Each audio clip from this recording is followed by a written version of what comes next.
Dans l'actualité du 13h15, les ressources financières publiques allouées au secteur de l'éducation et aux secteurs sociaux au Burkina sont faibles et ne permettent pas l'atteinte des OMD à l'horizon 2015. C'est la principale conclusion d'une étude commanditée par le CIFOF. Comment et pourquoi? Explication dans ce journal. Et puis au Nigeria, le gouvernement nigérien prêt à négocier avec Boko Haram pour la libération des jeunes filles enlevées par la secte.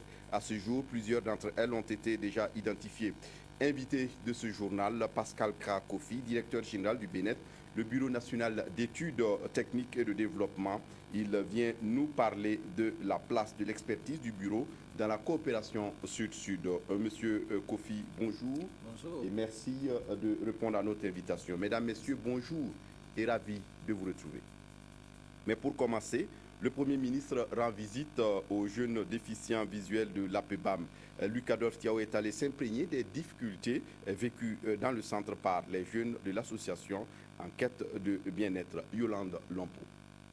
Cocorico, je chante pour réveiller les paresseuses qui dorment pendant le jour. Au fur et à mesure que Marina et ses camarades de la classe de CE1 s'adonnaient à la lecture en braille, l'émerveillement se lisait dans le regard de Luc Adolphe Thiaw en visite pour la première fois à l'ABEPAM. J'ai vu des enfants très intelligents et qui manient très bien l'ordinateur, qui lisent normalement comme tous les autres enfants que nous voyons bien sûr dans les écoles ordinaires de Burkina Faso. De la transcription du document en braille en passant par la photocopie et la relure, tout le processus lui a été expliqué. Et après avoir visité la salle informatique, la bibliothèque et l'exposition, Béon Luc Adolphe Thiaw a laissé parler son cœur en leur offrant une enveloppe de 500 000 francs CFA, car ici certaines machines utilisées coûtent cher. Il leur a également promis certaines machines spécialisées afin d'aider les 14 étudiants qui sont souvent obligés de revenir en ces lieux pour leurs recherches. Il est évident que quand vous vivez avec un handicap comme celui-là, et vous êtes confronté à des obstacles importants. Et souvent même, la société n'a pas toujours été préparée pour offrir à ces personnes la place qui leur revient. Parce que ces personnes ont les droits au même titre que toutes les personnes qui vivent sans handicap au Burkina Faso. Et c'est pourquoi je les inviterai à rencontrer certains ministres pour examiner ensemble certaines mesures que nous devons prendre. Au chapitre des doléances, les 149 élèves et étudiants ont surtout plaidé pour l'amélioration de leurs conditions de vie. Et selon le président de l'Union nationale de l'association burkinabé pour la promotion des aveugles et malvoyants, la priorité en ce moment, c'est de trouver de l'emploi pour nos jeunes étudiants et élèves diplômés qui sont toujours à la charge, souvent de l'ABEPAM, souvent des bonnes volontés et souvent des parents.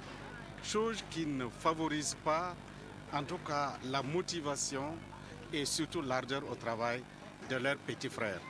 Et nous sommes ravis aussi de savoir que le ministère de la fonction publique va ouvrir les concours de la fonction publique pour toutes les personnes vivant avec un handicap. En tout cas pour nous, cela va changer leur statut. Avant de quitter les lieux, l'hôte du jour a tenu à féliciter le corps enseignant sans lequel ces jeunes déficients visuels ne pourraient s'impliquer dans les politiques de développement. Hier à l'Assemblée nationale, les députés ont voté la loi portant protection de l'enfant burkinabé. Il s'agit d'une loi qui vient actualiser celle de 1961. La nouvelle version prend en compte les enfants en conflit avec la loi et les enfants en danger. Ibrahim Sougunouma Guigma. Sur la problématique de la protection de l'enfant, ce n'était pas tellement le vide juridique au Burkina Faso. Il y avait la loi de mai 1961. Plus d'un demi-siècle après, l'évolution du contexte a fini par rendre ce texte désuet et inadapté.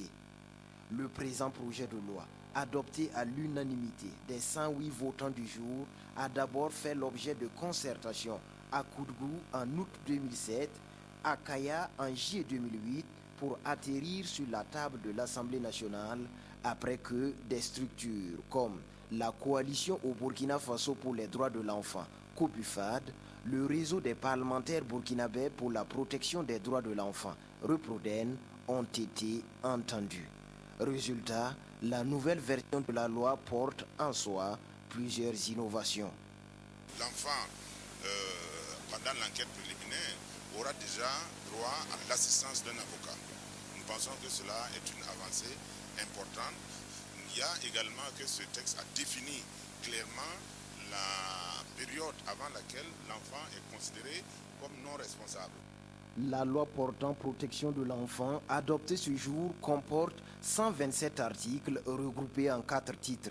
L'enfant y est défini comme l'individu âgé de 0 à 17 ans. Une frange importante pour le Burkina Faso, puisque la moitié de la population a un âge compris entre 0 et 18 ans, selon les chiffres du recensement général de la population et de l'habitat de 2006. Et puis je vous le disais en titre, les ressources financières publiques allouées au secteur de l'éducation et aux secteurs sociaux au Burkina sont faibles et ne permettent pas l'atteinte des objectifs du millénaire pour le développement à l'horizon 2015. C'est la principale conclusion d'une étude commanditée par le CIFOEB, le Centre d'études sur le budget. Néanmoins, le bémol de l'étude, la croissance de l'ordre de 8% de l'économie burkinabé. Moumouni Soubega. Dans le budget 2014, les allocations budgétaires sont de l'ordre de 10% pour la santé, 9% pour l'éducation et moins de 5% pour l'agriculture, l'eau et l'assainissement. Malgré une hausse enregistrée par rapport aux allocations du budget de 2013, l'étude menée par le Dr Sayuba Ouedraogo de l'Université Ouaga 2 révèle des insuffisances dans la répartition des allocations. Nous avons à peu près 1% de la population qui bénéficie de l'assainissement. En milieu urbain, vous avez 75% de la population qui n'ont pas accès à l'assainissement. Durant l'année scolaire, les enfants ne bénéficient qu'au maximum 4 mois de cantine scolaire. D'autres même, c'est 1 mois. Donc vous voyez déjà que ça peut jouer sur les résultats. Quand vous avez la santé de la mère et de l'enfant, vous constatez effectivement à ce niveau les problèmes que nous avons en ce qui concerne les enfants. Les indicateurs ne sont pas vraiment au top comme souhaité dans les politiques. C'est une étude commanditée par le CIFOEB, le Centre d'information, de formation et d'études sur le budget. À partir de ces résultats, le centre envisage des plaidoyers en faveur de l'accroissement du taux de ces allocations. Nous allons élaborer une stratégie de plaidoyer à l'endroit des autorités politiques, notamment le ministère de l'économie et des finances, le ministère de la santé, le ministère de l'éducation et le ministère en charge donc de l'assainissement. Selon le consultant, le Burkina a connu une croissance ces dernières années, mais la répartition de ses fruits doit être encore revue. Comme solution, le docteur Sayuba Ouedraogo propose l'adoption d'une taxe cantine scolaire à prélever dans les marchés à bétail, la création d'un fonds d'investissement pour la cantine scolaire et un fonds national pour un environnement durable, l'hygiène et l'assainissement à prélever sur les boissons alcoolisées, le tabac et toute autre activité industrielle ou commerciale qui touche l'environnement. Dans l'actualité également invité de ce journal, Pascal Krakofi, directeur général du BNET, le Bureau national d'études techniques et de développement. Vous êtes basé en Côte d'Ivoire. Bonjour, monsieur Kofi. Bonjour. Merci de venir parler du bureau, mais également de la coopération Sud-Sud en matière d'expertise pour le développement. D'abord, très rapidement, est-ce que vous pouvez nous présenter le bureau? Merci. Je voudrais d'entrée de jeu que vous me permettez de dire tous nos remerciements à monsieur le directeur de la télévision pour l'occasion qui nous est donnée de parler du Bureau national d'études techniques et de développement. Alors, le BNET est une société d'études et de contrôle des travaux dont le siège se trouve à Abidjan, en Côte d'Ivoire. C'est un bureau d'études qui a été créé depuis 1978 et qui contribue depuis cette date à la construction de la Côte d'Ivoire moderne. Mais depuis quelques années, le bureau s'est implanté dans un certain nombre de pays frères africains pour faire partager l'expérience accumulée en Côte d'Ivoire avec ces pays. Donc nous avons un bureau qui couvre tous les secteurs d'activité, comme je l'ai dit, les infrastructures, l'agriculture, la cartographie, la télédétection, la planification urbaine, l'éthique, etc. Nous sommes donc. Et 30 ans d'expertise en Côte d'Ivoire et dans la sous-région. 30 ans d'expertise en Côte d'Ivoire et dans la sous-région. Vous voyez tout ce qui a été réalisé en Côte d'Ivoire, notamment les grandes infrastructures depuis les cités administratives jusqu'à la basilique de Yamoussoukro, les autoroutes, nous contribuons vraiment modestement à la construction de la Côte d'Ivoire moderne. C'est cette expérience accumulée qui fait que nous avons pu nous implanter dans certains pays africains, notamment le Bénin, le Congo, la Guinée équatoriale, le Gabon, où nous développons le même type d'activité pour évidemment accompagner le gouvernement dans ces pays. Nous sommes donc ici au Burkina Faso dans ce cadre-là pour savoir ce qui nous est arrivé en Côte d'Ivoire.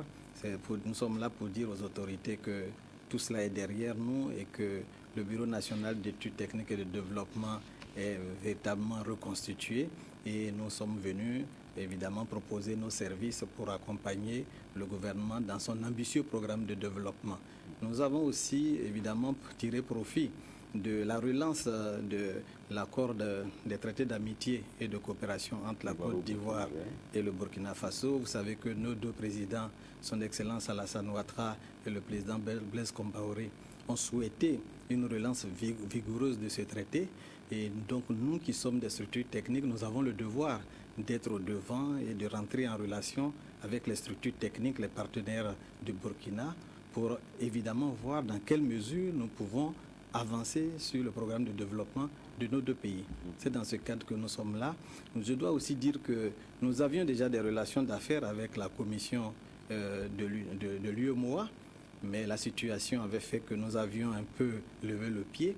Ce matin, nous avons eu l'avantage et l'honneur d'être reçus par les commissaires à qui nous avons dit la disponibilité de notre bureau d'études à reprendre les activités de plus belle avec un bien-être renforcé, un bien-être qui est certifié ISO 9001 version 2008. Et nous avons donc dit que nous étions disposés à accompagner non seulement la commission pour travailler sur les 8 États membres, mais travailler aussi particulièrement avec le Burkina Faso. Oui, et qu'est-ce qui va être fait pour le Burkina? Qu'est-ce qui vous intéresse concrètement au Burkina? Écoutez, nous avons eu l'honneur d'être reçus par 4 ministres hier. D'abord, nous avons été reçus par le ministre des Infrastructures, du désenclavement et évidemment des Transports. Ensuite, nous avons été reçus par le ministre de l'Urbanisme et de l'Habitat, puis par le ministre de l'Aménagement du Territoire et de la Décentralisation, enfin par le ministre de l'Énergie et des Mines. Avec ces autorités administratives, nous avons échangé sur les capacités de BNET à leur apporter un appui, soit institutionnel, soit sur les projets. Et nous savons qu'il faut absolument être un bureau d'études compétent. Nous pensons que nous le sommes. Nous avons pu affronter sur les territoires internationaux des bureaux d'études de pays développés. Aujourd'hui, nous avons la capacité de pouvoir, dans le cadre de la coopération sud-sud, prêter évidemment nos compétences à tous les pays pour que nous puissions rayonner sur toute l'Afrique et de façon particulière sur la zone de l'Union. C'est pour cela que nous sommes là et je crois que pour le Burkina Faso, nous avons aussi rencontré le maire de Ouagadougou. Le maire de Ouagadougou avec qui nous avons parlé des questions de transport urbain de grande capacité, la question de la restructuration des quartiers précaires et entre autres la question de la densification des quartiers anciens. Je crois qu'avec ces autorités, nous avons trouvé une oreille attentive et je voudrais donc profiter de votre antenne pour leur dire les remerciements de mon bureau, mais de la Côte d'Ivoire entière pour cet accueil chaleureux et surtout pour l'ambiance de travail que nous avons pu mener. Oui, il semble que le bien-être renforcé qui revient au Burkina, mais déjà vous avez mené les études concernant certaines zones urbaines au Burkina. Bien, nous avons travaillé évidemment sur le schéma directeur de Ouagadougou dans le passé, mais là avec la commission de l'UEMOA, nous avons travaillé sur beaucoup de programmes. Le programme de l'UEMOA de façon générale, le programme commercial. Mais nous sommes revenus parce qu'il n'y a eu que quelques projets d'infrastructure. Or, dans ces domaines-là, nous avons évidemment des compétences avérées et donc nous revenons pour voir dans quelle mesure. Nous avons regardé le programme, qui est un programme aussi titanesque comme le programme du président Alassane en Côte d'Ivoire. Et nous sommes évidemment très occupés en Côte d'Ivoire mais nous tenons absolument à faire partager cette expérience de 36 ans avec tous les pays frères. Donc avec le Burkina, bientôt, vous entendrez que nous repartons de plus belle sur des projets avec évidemment l'oreille attentive que nous avons reçue des autorités. Sans oublier, pour terminer, que vous mettez l'accent aussi sur la coopération sud-sud. Nous mettons l'accent particulièrement sur la coopération sud-sud et très bientôt, je pense que cela va se concrétiser par une représentation qui va être ouverte ici. Et notre mode opératoire est simple. Nous apportons notre expertise. Le hub se trouve à Abidjan, mais nous donnons du travail évidemment au Burkinabé. Nous allons pouvoir certainement très bientôt recruter et travailler avec des ingénieurs burkinabés pour qu'ensemble nous créions ce réseau de compétences pour le développement de l'Afrique. Voilà, en attendant certainement de vous retrouver à d'autres occasions pour développer davantage les partenariats qui sont noués au Burkina. On vous remercie, monsieur Pascal Kra Kofi, d'être venu nous parler du Bénin, mais également de votre intention de pouvoir faire profiter du Burkina de votre expertise. C'est moi. Merci à vous et vous restez avec nous pour la suite du journal. Et pour la suite du journal, le ministère des Droits humains souhaite une introduction des modules d'enseignement sur les droits humains dans les programmes des écoles supérieures de formation des enseignants. Cette semaine à Koudougou, le département a discuté avec les premiers responsables de l'université de Koudougou en charge de ces écoles. Le compte-rendu est signé Jonas Wemba.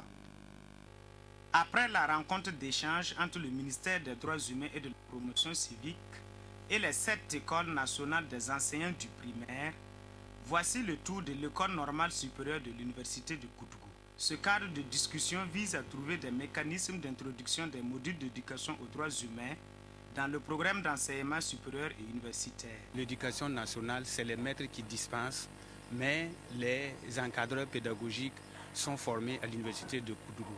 Donc cette rencontre a pour objectif de rencontrer les principaux acteurs de l'université de Koudougou, leur expliquer le processus et solliciter leur adhésion, leur appui pour former directement les encadreurs pédagogiques aux droits humains. Au cours de cette rencontre, les participants vont s'approprier des outils et stratégies relatifs aux droits humains.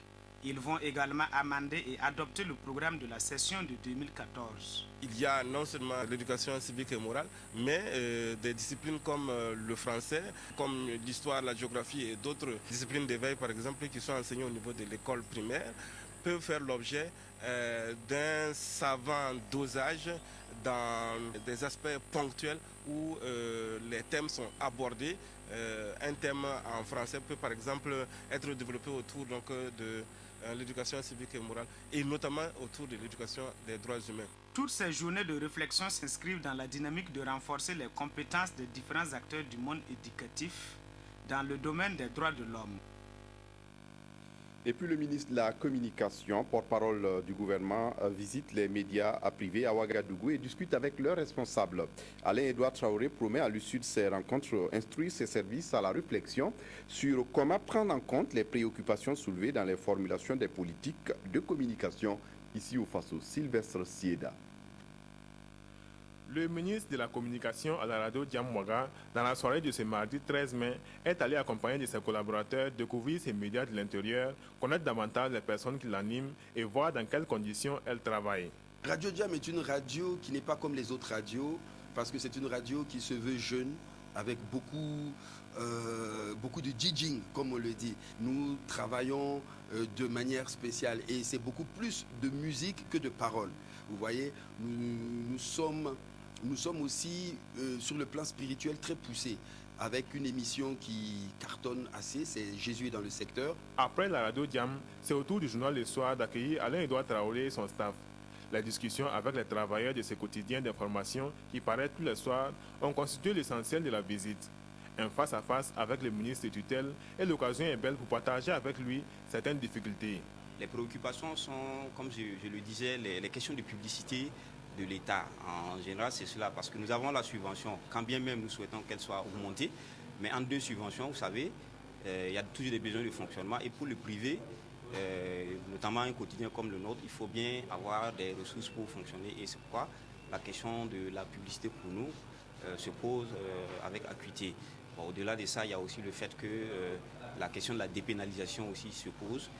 La publicité est l'une des questions qui est revenue lors des échanges avec le personnel de la radio Ave Maria et de TV Maria à la dernière étape de la tournée. Ce sont 2 médias confessionnels au service de l'église famille de Ouagadougou.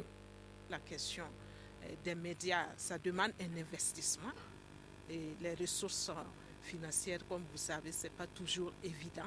Et nous, en tant que médias confessionnels, c'est aussi un défi réel parce que nous ne sommes pas à la recherche de l'argent, mais nous cherchons à valoriser des valeurs. Il y a aussi la question du numérique qui est une réalité aujourd'hui, qui a aussi ses défis et ses implications.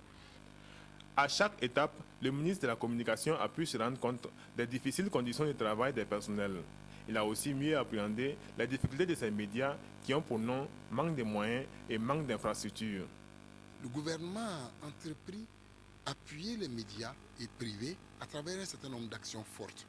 Il y a naturellement la défiscalisation d'un certain nombre d'équipements et que les médias privés veulent acquérir, tout simplement parce que la contribution fiscale de l'achat de ces équipements ne représente pas grand-chose pour le budget, à contrario de ce que cela représente comme coût pour ces médias privés.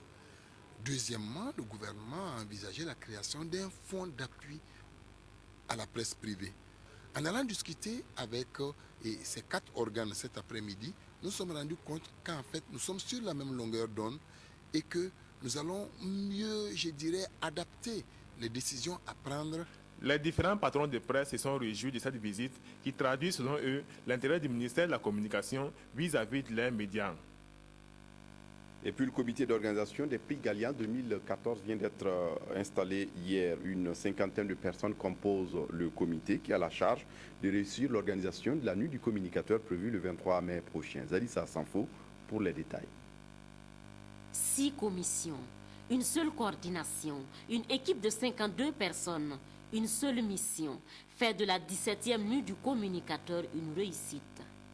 Et à cette cérémonie d'installation du comité d'organisation, le ministre de la Communication est venu leur rappeler l'importance que revêt cette soirée. C'est un prix qui vient couronner pour beaucoup de professionnels et plusieurs années d'exercice de la profession, mais aussi qui vient les encourager, les orienter d'une façon ou d'une autre. En 17 années, cette nuit qui récompense l'excellence du travail journalistique a mûri. Et le comité d'organisation est appelé à relever le défi d'une soirée bien organisée à la hauteur de l'excellence prônée. De ce comité, j'attends beaucoup de rigueur dans la préparation de cette nuit du communicateur. Nous devons exceller. Nous sommes à notre 17e nuit du communicateur. Nous avons tiré suffisamment de leçons, nous avons suffisamment d'expérience. Et il faut que les téléspectateurs et les Burkinabés puissent assister à une très belle soirée, mais aussi se rendre compte qu'en la matière, il y a des grands professionnels dans notre pays. 9 jours, c'est le temps qui leur est imparti pour peaufiner les derniers réglages et assurer la réussite de cette soirée. La mission s'annonce donc rude. Mais pour le ministre, tous les membres de ce comité ne sont pas des novices dans l'organisation de l'événementiel. Par conséquent, pas d'inquiétude. L'excellence sera magnifiée au cours d'une soirée féerique. Et puis avant de poursuivre, Samuel Eto'o, l'international camerounais, a été reçu ce matin au palais de Kosiam par le couple présidentiel. Au menu des échanges, le séjour de l'attaquant camerounais au Burkina et bien évidemment sa carrière à Chelsea. Il s'exprime à sa sortie d'audience au micro de Lassina Sawadogo.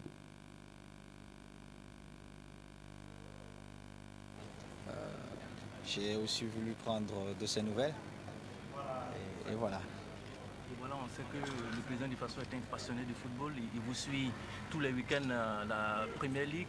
Est-ce que vous pensez que c'était important pour vous de le voir ce matin avant de partir? C'est toujours important pour moi de voir tous mes parents. C'est important, mais j'ai été agréablement surpris parce qu'ils connaissaient vraiment mon parcours par cœur. Ils connaissaient ce que j'avais fait dans le football, où je suis allé jouer. Et ça m'a énormément fait plaisir de savoir que l'un de mes parents, malgré ses occupations, est et ses engagements dans diverses autres choses, il a quand même le temps il trouve quand même du temps pour savoir où se trouve l'un de ses enfants. Samuel, d'être 5 pays africains à cette Coupe du Monde, quelle est la meilleure chance de l'Afrique à ce mondial? Je pourrais vous dire la Côte d'Ivoire. Je pourrais vous dire la Côte d'Ivoire qui a un très très bon groupe, mais moi je ne suis jamais conforme avec ce qu'il y a et je me dis toutes les nations qualifiées à cette Coupe du Monde ont des possibilités d'aller très très loin et c'est ce que je souhaite parallèlement, qu'elles aillent le plus loin possible et pourquoi pas rêver qu'une nation africaine pour une fois gagne aussi la Coupe du Monde. Parce que c'est vrai qu'on ne nous attend tellement jamais que même ce rêve n'est même plus permis. Pourtant le rêve est le début de toute réussite.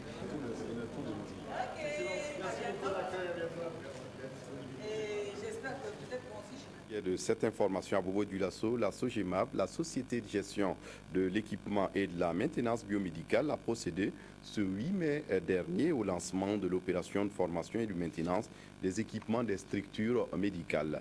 La formation devrait permettre de mieux assurer la maintenance des équipements sanitaires en vue d'une amélioration de la santé de nos populations. Sur place à propos du LASSO, Amadou Dougué. L'État fait chaque année des efforts pour renforcer les plateaux techniques des formations sanitaires du Burkina Faso. Mais le manque ou l'insuffisance de maintenance constitue une grave menace à la survie de ces équipements et à la pérennisation des investissements. C'est pourquoi la SOGEMAB, la Société de gestion de l'équipement et de maintenance biomédicale, a été initiée en 2011 par le gouvernement. Son but, c'est d'œuvrer à une bonne maintenance des appareils médicaux et cela passe d'abord par la formation des techniciens. Nous pensons que c'est une opération extrêmement importante qui va permettre de relever des équipements et qui va permettre donc de mettre les plateaux techniques à niveau pour assurer des soins qui étaient un peu limités parce que les équipements, soit ils manquent, soit ils ne sont pas vraiment en activité, souvent pour des petites pannes. Cette session de formation réunit donc à Bobo-Dioulasso des techniciens en maintenance et des directeurs des services généraux venus de Bobo-Dioulasso et de Ouagadougou.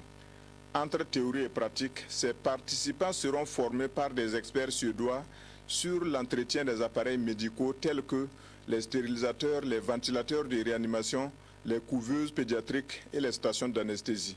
Cette opération que nous réalisons consiste à recycler des techniciens burkinabés et à les envoyer directement sur le terrain. C'est-à-dire c'est une mission recyclage, opération pratique. Ils vont procéder à des dépannages immédiatement au niveau de Bobo. Nous saluons vraiment cette initiative, la SOGEMAB, qui, en plus donc de nous livrer donc des équipements de qualité, parce qu'au niveau de l'hôpital Soulou-Sanou, depuis pratiquement 2013, nous avons commencé à recevoir des équipements de bonne facture, mais une fois donc d'équiper les hôpitaux, mais également il faut assurer leur maintenance. Cette opération lancée à Bobo-Dioulasso marque le début d'un processus de maintenance, une opération qui devrait s'étendre à d'autres structures de santé publique et privées du Burkina Faso. L'objectif à terme est l'amélioration de la santé des populations. En culture, après la première édition tenue en 2013, le Musée national du Burkina a de nouveau servi de cadre pour la tenue des journées communautaires Pougouli. C'était du 2 au 3 mai dernier au Musée national, bien sûr. Le récit de Yolande Lompo. Pougouli est un peuple de l'ouest et du sud-ouest burkinabé. À travers des journées communautaires, cette ethnie veut davantage se faire connaître du public. Ainsi, une association œuvrant pour la promotion de la jeune fille et de la jeune femme Pougouli vient d'organiser à Ouagadougou 48 heures d'activité. Découverte de la culture Pougouli, conférences sur le mariage en pays pauvre sont entre autres activités qui ont marqué ces journées dans la capitale burkinabé. L'année surpassée, on a fait sur l'origine des Pougouli. Cette année, on fait sur le mariage. L'année prochaine, ça sera un autre thème. Voilà. Histoire de nous mettre aussi à jour par rapport à nos coutumes. De la conférence, on a appris beaucoup sur le mariage dans ces sociétés. L'urbanisation galopante ne doit pas faire oublier comment ces peuples procédaient aux unions dans le temps. La femme appartient à la communauté parce que quand vous prenez une femme, ce n'est pas pour vous seul. Après, quand vous commencez les travaux, le prétendant se fait accompagner par une ou plusieurs personnes, soit de la famille, soit du village, ou même de l'autre village où il cherche la fille. Le deuxième aspect de l'appartenance à la communauté, c'est lorsque le premier mari meurt, il y a toujours un qui hérite. Il a fallu M. Malo pour que ce soir il découvre l'ethnie Pougli.